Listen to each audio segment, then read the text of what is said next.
Why do so many people begin to fade after 80? You've probably seen it. Someone who was sharp, active, and full of life in their 70s suddenly seems to slow down, withdraw, or lose their spark. It's easy to chalk it up to genetics, bad luck, or just how aging works. But what if that's only part of the story? In this video, we're going to dig into 5 surprising reasons, ones that often go unnoticed, that explain why many people struggle to thrive in their 80s and beyond. These aren't the usual warnings about poor diet, lack of exercise, or smoking. These are the quieter culprits, the ones that hide in daily habits, mindset shifts, and subtle emotional changes. The kind no one warns you about until it's already happening. And here's the twist. Most of these reasons don't show up on a medical chart. They don't raise alarms at your annual checkup, but they chip away at your strength, your curiosity, your sense of being needed, until one day you look up and realize the days feel heavier than they used to. The most hopeful part? These issues aren't set in stone. In fact, once you become aware of them, they can be addressed, gently, intentionally, and often with just small shifts in how you move through your day. This isn't about avoiding aging. It's about changing how you age, while there's still time to choose differently. So if you've ever looked at someone and thought, how did they go from vibrant to invisible so quickly? Or if you've quietly started to feel that way yourself, stay with me. These 5 unexpected reasons could help you understand the turning point, and more importantly, how to stay on the path toward vitality, connection, and purpose well beyond 80. Number 1, the quiet disappearance of everyday connection. Have you ever noticed how life gets quieter with age? Not just in terms of sound, but in energy, in presence, in people? One of the most underestimated reasons many older adults begin to fade after 80 isn't illness or isolation in the traditional sense.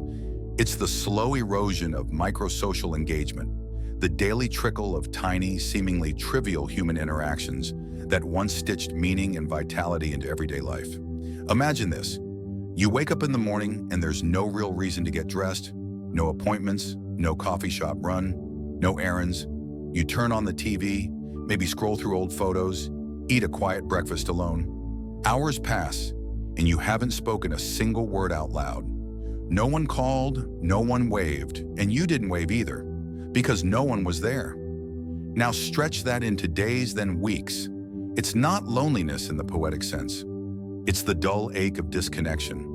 Life happening out there, but no longer brushing up against yours. These aren't the deep heart-to-hearts or long visits with family. They're the blink-and-you-miss-it exchanges. The small talk with the barista, the laugh shared with a neighbor over a weather complaint, the eye contact with a stranger while crossing the street. They seem forgettable, but they do something powerful. They light up the brain, ground you in your environment, and quietly reaffirm that you are still here. But after 80, these moments often start to vanish. Vision might blur, hearing might fade, and suddenly those once easy interactions become strained or skipped altogether. A person who once loved walking to the store now opts for delivery. The familiar cashier is replaced by a screen. The friendly neighbor has moved and nobody new says hello. And day by day, without any dramatic event, a subtle kind of disappearance begins. Not of the person, but of their place in the world. What's often missed is that this quieting down doesn't just affect the mood, it rewires the brain. Neuroscience shows that these micro moments of connection stimulate the same networks that support memory, language, emotional regulation, and even motor coordination. When they're gone, those neural pathways begin to dull, and the mind starts retreating inward, not because it has to, but because it no longer receives the signal that it's needed out in the world. I once met an 84-year-old woman who swore her secret to staying sharp wasn't crossword puzzles or vitamins, but sitting on the same park bench every morning. I see the same faces, even if I don't know their names, she told me. I wave, they smile. It's my way of checking in with the world, and the world checking in with me.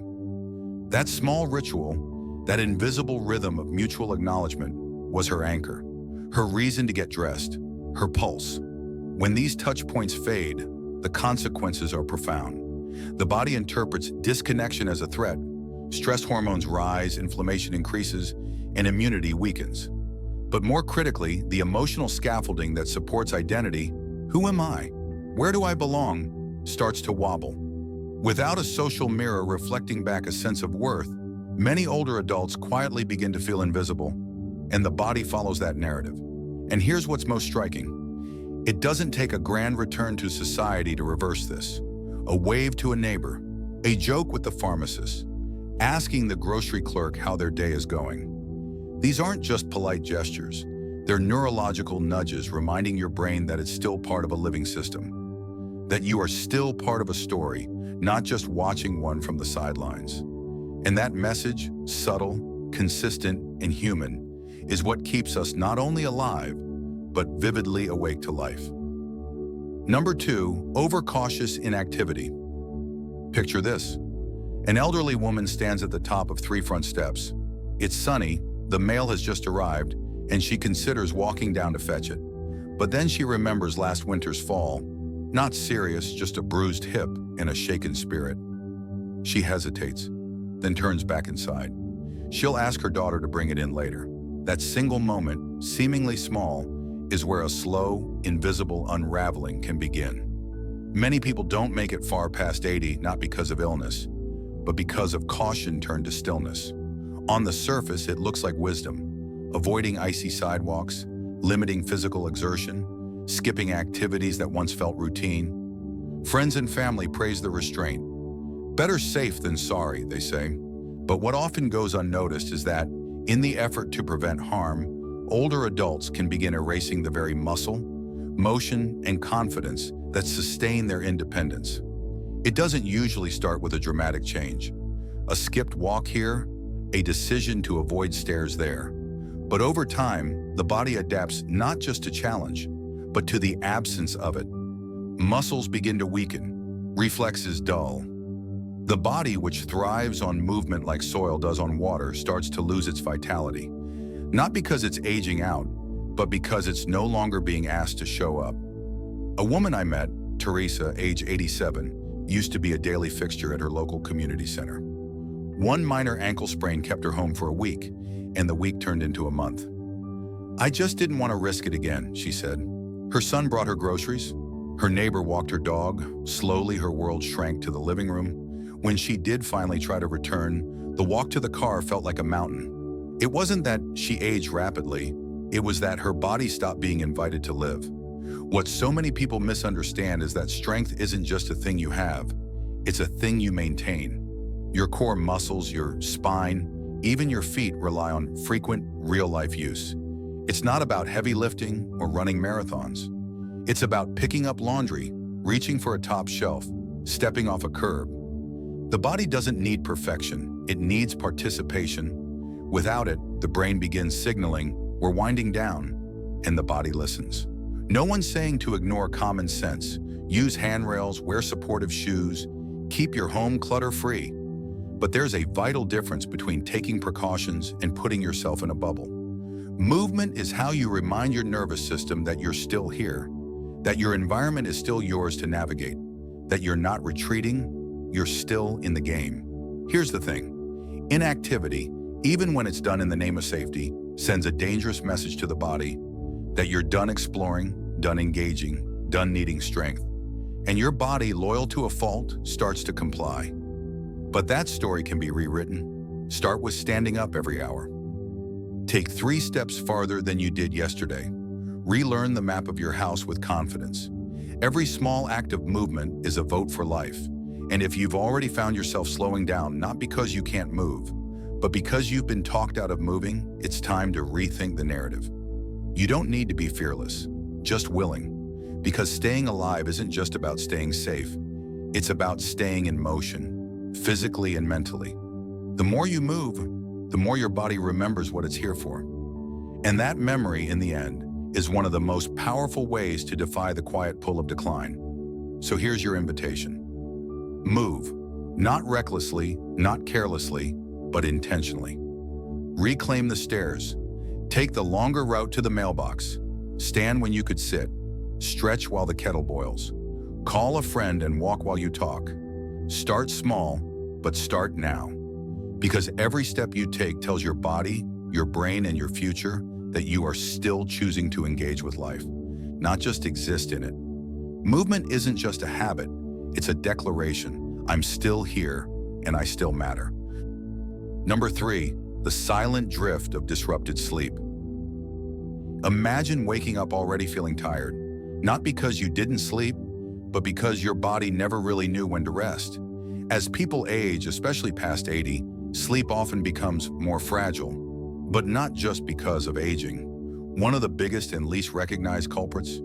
Irregular light exposure that silently disrupts the body's natural rhythm, leaving it out of sync with the day. Your body runs on a circadian clock, a 24-hour rhythm that influences everything from energy to immune function to memory. And that clock is set by one simple cue: light. Morning sunlight triggers alertness, metabolism, and hormones that prepare your body for the day.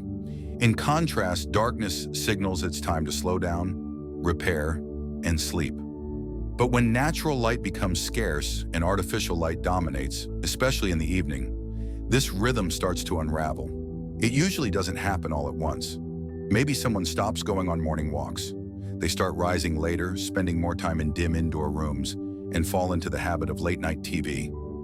LED bulbs stay on until midnight. Tablets glow in the bedroom. None of this seems dramatic, but the body begins to lose track of time. And when your body doesn't know what time it is, your sleep becomes shallow, your thinking foggy, and your mood unpredictable. Imagine this.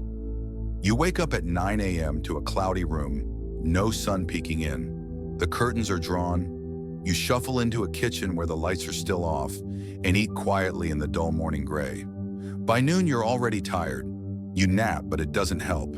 Night comes and your living room is lit up like daylight. Bright ceiling lights, the TV flashing images, your phone glowing in your hand until midnight. You go to bed, but your mind stays awake, confused. It's not insomnia, it's disorientation, and it's happening every day. I once met George, 86, who hadn't been sleeping well for months. He wasn't in pain, he wasn't anxious, but he felt constantly fatigued and he couldn't focus. His routine? Wake around 10 a.m., eat breakfast in a dimly lit kitchen, nap around 3 p.m., and fall asleep after watching TV in bed until midnight. After a home visit, his daughter replaced the bulbs in his bedroom with warm, dim lights and set a simple morning goal: sit outside for 15 minutes every day before breakfast. It took just 10 days. George's sleep improved. His naps shortened. He smiled more. His mind cleared. The issue isn't just about sleep, it's about the consequences of poor sleep. Chronic disruption weakens your immune response, affects how your brain clears toxins at night, and even accelerates memory loss. On top of that, low exposure to daylight also limits vitamin D production, which supports everything from bone health to emotional balance. And after 80, your body is already producing less of it, meaning every bit of sun matters more than ever. If you've noticed you're groggy during the day, more irritable, or struggling with your memory, ask yourself, when was the last time I let natural light set my rhythm? Not just a glance out the window, but real, full exposure. Morning light on your face, eyes soaking in the day. And when did you last allow the evening to truly dim, without glowing screens and bright ceiling lights telling your brain it's still daytime? Here's the shift. Start waking with the sun. Open your blinds as soon as you're up. Step outside, even briefly. In the evening, turn off screens an hour before bed. Use soft, amber lights instead of harsh LEDs. Let darkness fall gently. These small habits aren't just about comfort. They reset your biology.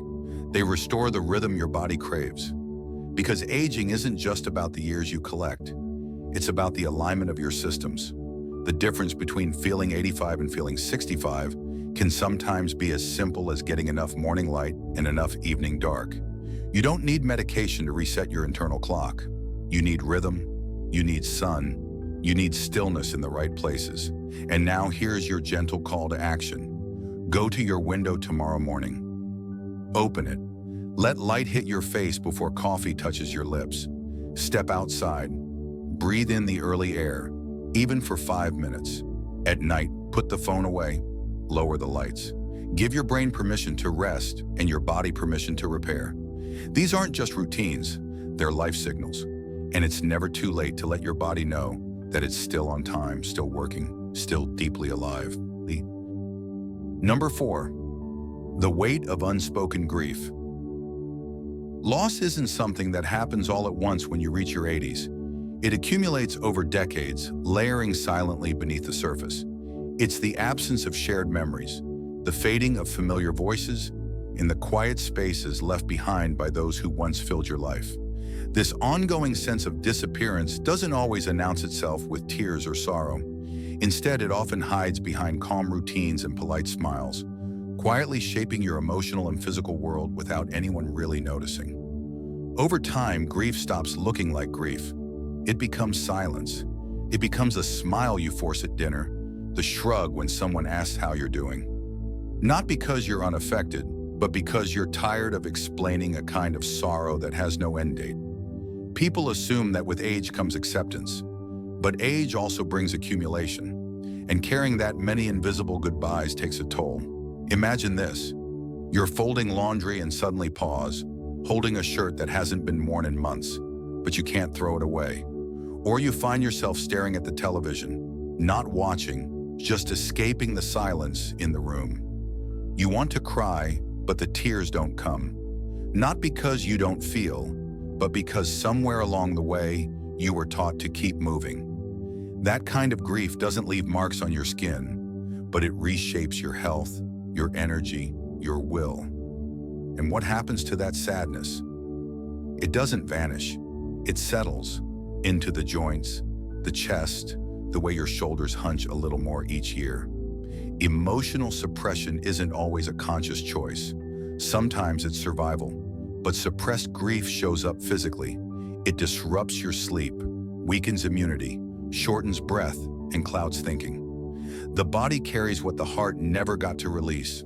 I remember Lena, 85, who lost her daughter to cancer. She never brought it up, not because she didn't care, but because every mention brought a lump to her throat. She began declining within months, not because of any disease, but because she no longer sang, laughed, or wrote in the journal she used to fill daily. Her doctor said her vitals looked fine, but her spirit was shutting down. It wasn't a diagnosis. It was grief in disguise. And that's what makes emotional suppression after loss so dangerous. It hides in plain sight. Friends may think you're doing well. You may even believe it yourself. But if your days feel flat, if you've stopped calling people, if joy feels just out of reach, it might not be aging. It might be sorrow that never had space to speak. The people who live longest aren't the ones who avoid sadness. They're the ones who let it pass through. They talk to someone. They write down the pain. They pray, paint, garden, or simply sit with someone who listens without fixing. They don't wait for grief to disappear.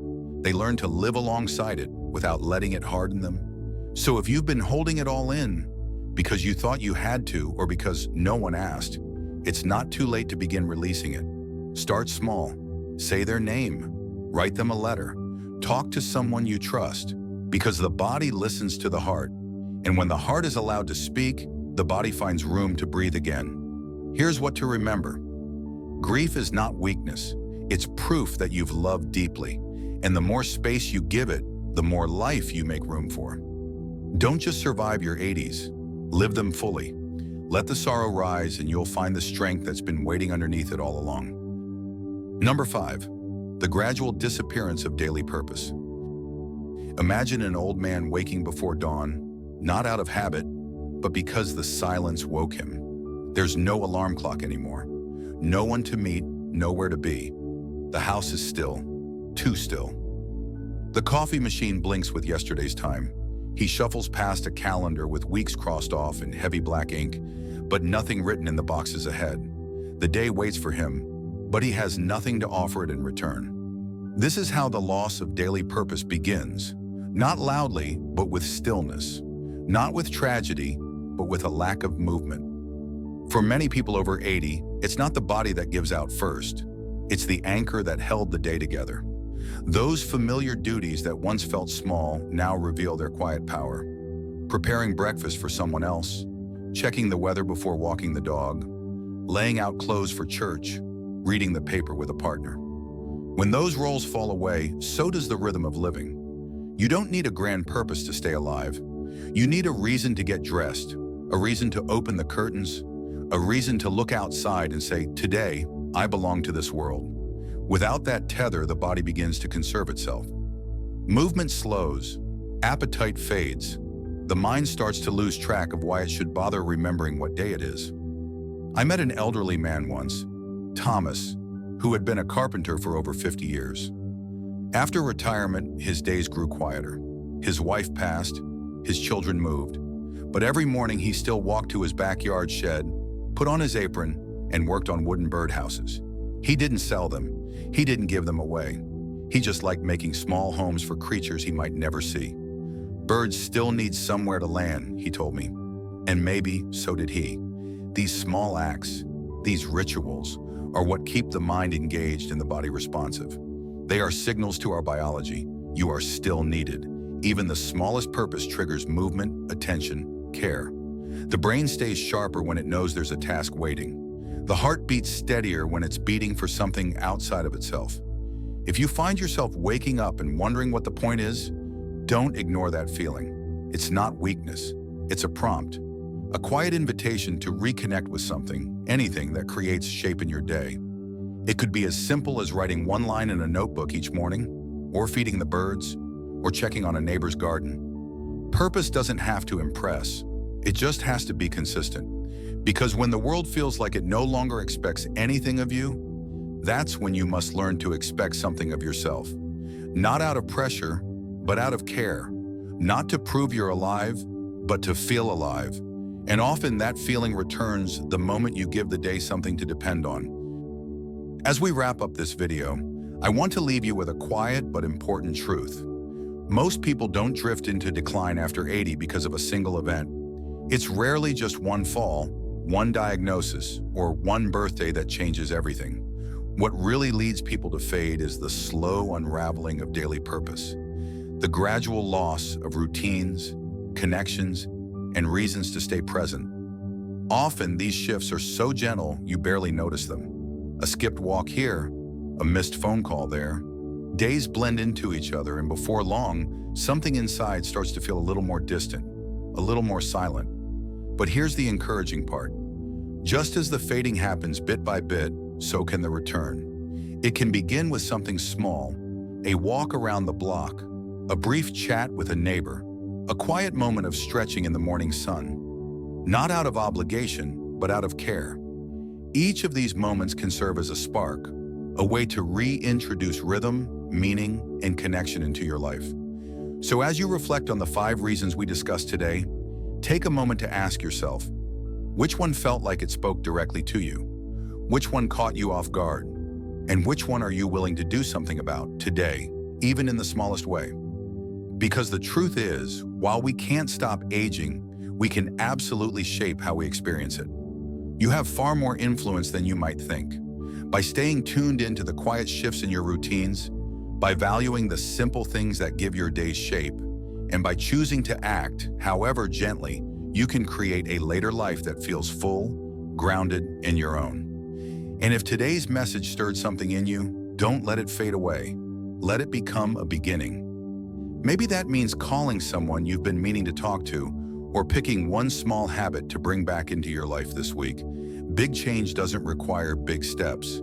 It just requires honest ones. We'd love to hear what stood out to you in this video. Leave us a comment below and share one insight you're taking with you and how you might apply it. Your reflections mean a lot to us, and they often inspire others too. If you found this video helpful, please give it a like, subscribe to the channel, and share it with someone who might need it. Your support helps us keep creating meaningful content that uplifts and informs. Thanks so much for watching, and we can't wait to see you in the next video.